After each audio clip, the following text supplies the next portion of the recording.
정직히 행하는 것으로 충분하지 않다라는 제목으로 말씀을 묵상하도록 하겠습니다. 오늘 이제 두 명의 이제 왕이 나오죠. 하나는 요담이고 또 하나는 이제 아하스가 나옵니다. 자, 요담을 보면서 우리가 이제 계속 반복되어 온 이야기 중에 하나긴 하지만 좀 아쉬운 것이 있습니다. 그게 뭐냐면 2절에 보니까 여호와 보시기에 정직하게 행하였으나 여호와의 성전에는 들어가지 아니하였고 이렇게 이야기를 하고 있습니다.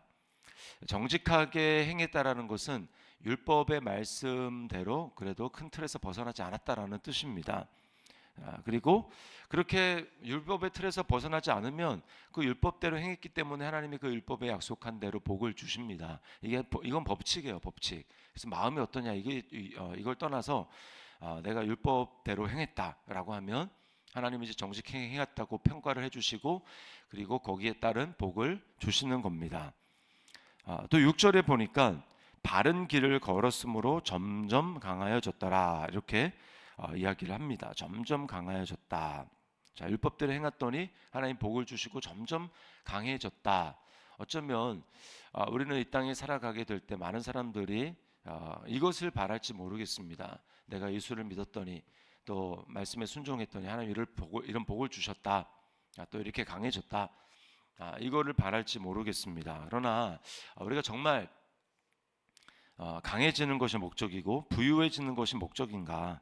또 말씀대로 순종했기 때문에 말씀이 약속한 복을 얻는 것이 목적인가? 자, 우리는 여기서 이제 또 다윗을 한번 소환할 필요가 있습니다.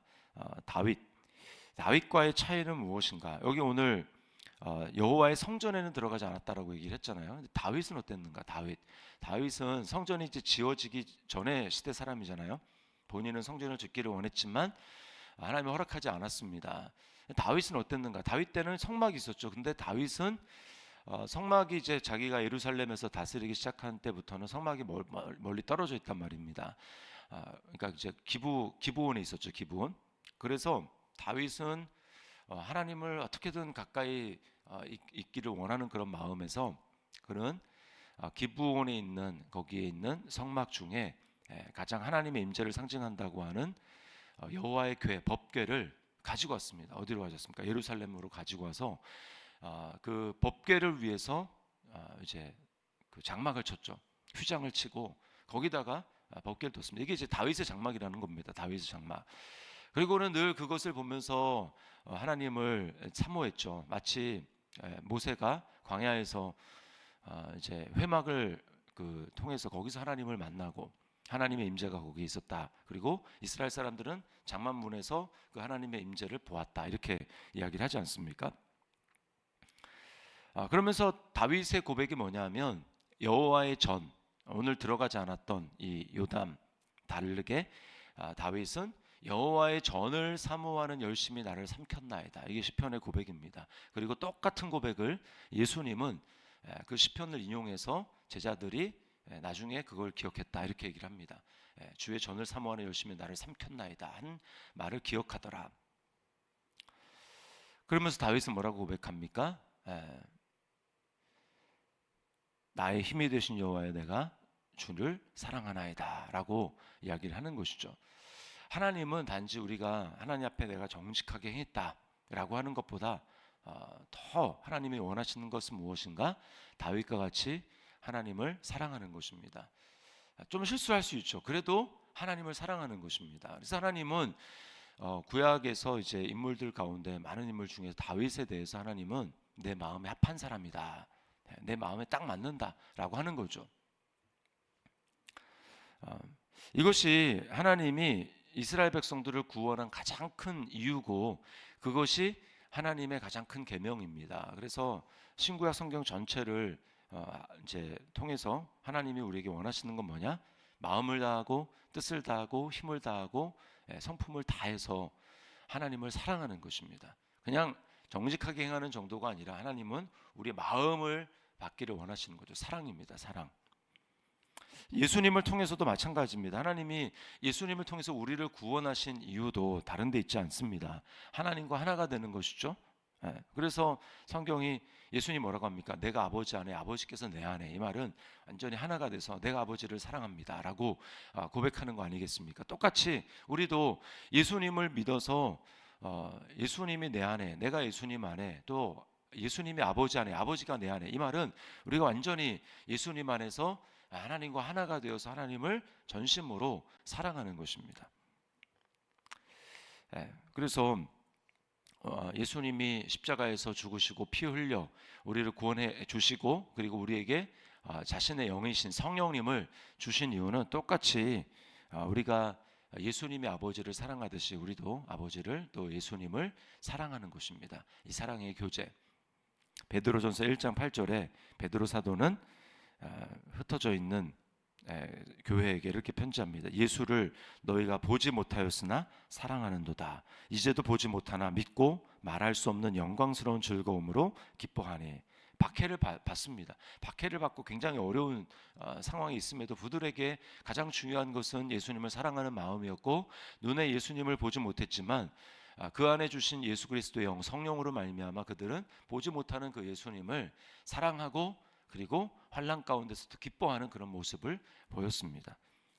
요한일서에도 이렇게 말합니다. 요한일서 1장 3절에 우리가 보고 들은 바를 너희에게도 전함은 너희로 우리와 사귐이 있게 하려 함이니 우리의 사귐은 아버지와 그의 아들 예수 그리스도와 더불어 누림이라. 이렇게 말합니다. 사귀고 누리고 사랑하고, 이게 하나님이 원하시는 거예요. 우리가 점점 주님, 우리가 아까 찬양한 것처럼 이전보다 더 사랑합니다. 이렇게 주님 사랑하다가 사랑하는 주님을, 재림을 기다려서 주님 오시면 그 주님과 함께 천국에서 더 사랑하며 그렇게 살아가는 거죠.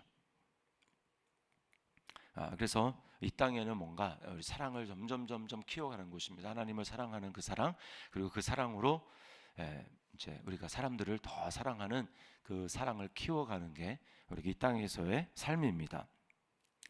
자, 그런가 하면 사랑의 또 다른 모습인데, 이게 이제 하나님께 대한 거라면 또 이웃에게 대한 사랑입니다. 은혜를 베푸는 것인데, 오늘 이제 아하스 왕 때 전쟁이 일어납니다. 전쟁이 일어나는데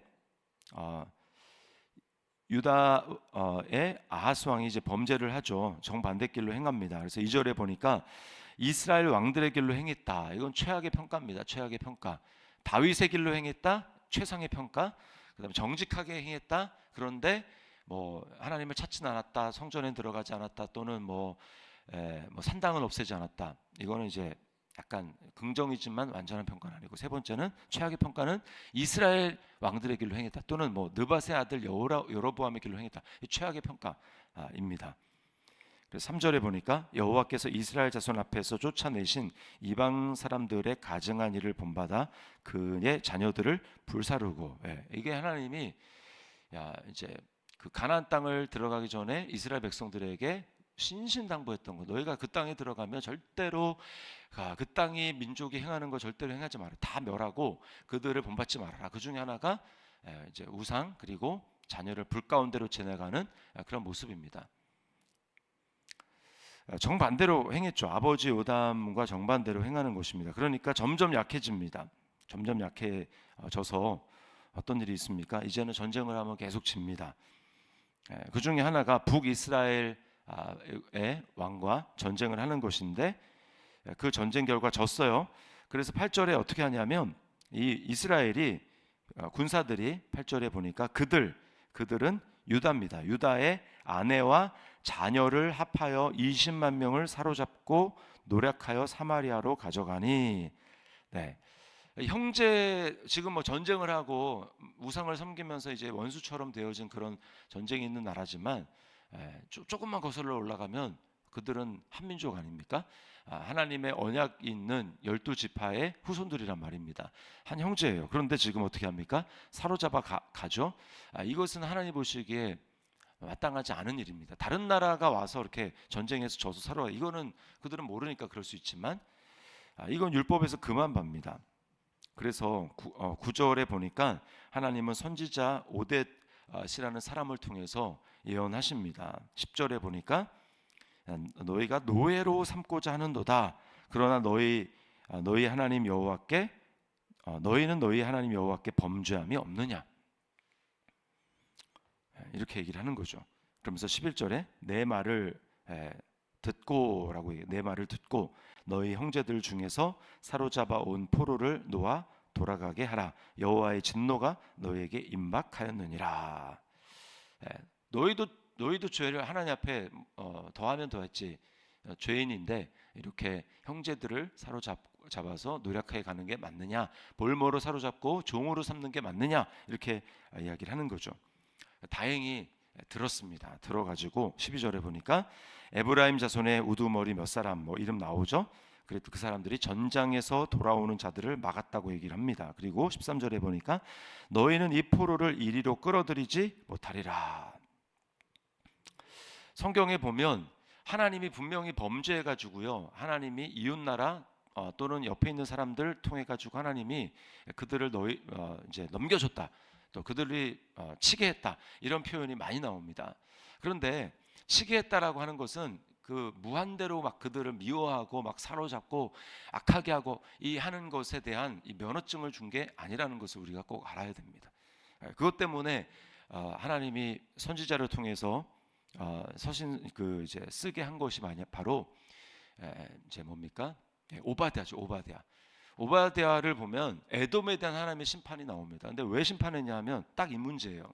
에돔도 이제 거슬러 올라가면 야곱의 형제잖아요. 그럼 이스라엘이 형제인데 이스라엘이 막 이제 이웃 나라에 의해서 엄청나게 수탈을 당하고 약탈을 당하고 막 할 때 에돔은 그 옆에 서가지고 박수를 치면서 거기에 가세해가지고 약탈하고 하는 일들을 감행했다라는 겁니다. 그래서 하나님이 그 선지자를 통해서 오바댜 선지자를 통해 가지고 내가 너희를 심판할 것이다. 하나님의 마음은 어떤 마음입니까? 하나님의 마음은 인자와 자비입니다. 노하기를 더디하시고 악한 자라도 하나님이 완전히 멸망하기를 원치 않으시고 그들을 구원하기를 원하는 게 하나님의 마음이에요. 그러면 율법을 알고 있는 너희가 막 그렇게 막 이웃을 수탈할 수 있는 그런 상황이 됐을 때 완전히 파괴하고 그 악한 마음을 가지고 그렇게 하는 게 과연 옳으냐고, 너희가 나를 아는 백성이라고 할 수 있느냐라고 말하는 거죠. 그래서 십자가를 통해서 드러난 하나님의 성품을 보십시오. 공의 아닙니까? 공의? 그럼 하나님의 공의는 죄를 심판해야 돼요. 그럼 우리가 마땅히 다 죽어야 되는데, 그러나 또 하나님의 사랑은 어떻습니까? 우리를 벌하지 않으시고 하나님은 아들 그 예수님을 대신 벌하십니다. 우리를 벌해야 되는데 그 공의가 우리를 사랑하는 사랑 때문에 아들에게 향하잖아요. 그게 하나님의 우리를 향한 사랑입니다. 그 사랑을 받았다면 우리 어떻게 해야 됩니까? 우리는 용서하고 또 불쌍히 여기는 그 마음을 가져야 되는 거죠. 그래서 산상수훈 중에 팔복 중에 하나가 뭐냐면 긍휼히 여기는 자는 복이 있나니 그들이 긍휼히 여김을 받을 것이며라고 말합니다. 긍휼히 여김을 할 때 긍휼히 여김을 받는 거예요. 그리고 우리는 마땅히 예수님을 믿는 사람이고 예수님의 마음을 가진 우리라면 우리는 성경은 뭐라고 얘기합니까? 나에 대해서 악을 행하는 자라 할지라도 그 사람을 위해서 기도해라. 용서하고 그를 위해서 기도하라. 왜? 그것이 예수님이 하신 일이었기 때문에 그렇습니다. 우리는 똑같은 그 길로 부름받은 사람이에요. 십자가에서 자신을 핍박하고 못 박아 죽이는 그들을 향해서 아버지여 저들의 죄를 사하여 주옵소서, 자기들이 하는 일을 알지 못함이니이다 라고 얘기했던 그 주님의 마음을 가지고 똑같이 그렇게 하라는 것입니다. 그게 바로 하나님이 우리에게 원하는 모습이라는 거죠. 야고보서 2장 13절도 우리에게 똑같이 말합니다. 긍휼을 행하지 아니하는 자에게는 긍휼 없는 심판이 있으리라. 긍휼은 심판을 이기고 자랑하느니라.